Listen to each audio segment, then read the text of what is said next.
Apaya ma Homa Bay kochomo rongo na chiel kuma peini mapacho ka masiche magapaya toro timore kalure kod manager mar NTSA mochung'ne gwenge mag South Nyanza kwan jogo mosewito ngimagi e masira mar apaya e wang' apaya ma Homa Bay kochomo isebani ya higani omedore nyaka 321 ka thoth masiche mag apaya juko joriemb boda ma ok luw chike mag apaya magine oyangi e kinde mane piny ngima ingo odiochieng' rapar ne jogo mosewito ngimagi e masiche mag apaya chenro mane obagi e wang' apaya ma Homa Bay kochomo rongo kama ne omok misuma e ndara kiparo godo jogo mosewito ngimagi kanyo. Jalup County Commissioner ma Migori ojiwo joriembo mondo oluw chike mag apaya kendo oriemb kotang' ahinya to e kindeni ma wachomo sikuku.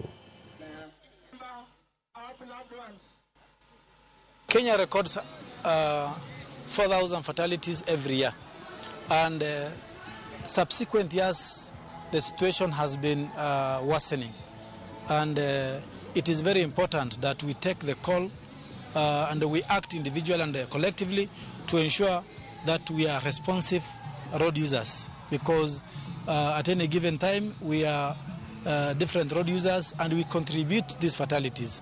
It is important to know that the highest contributors are the pedestrians and the motorcycle riders, who fall under the category of vulnerable road users.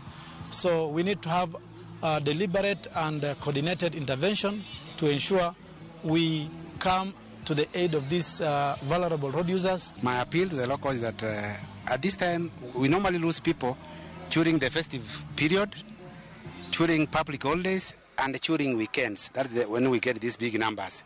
I'm appealing to our people during this festive period that they should be very cautious when they are boarding vehicles, either from Nairobi, from whatever destination. They should be very cautious. And the drivers, please don't drink and drive. Don't overspeed, because those are the causes of accidents. I'm also appealing to the other road users, the pedestrians.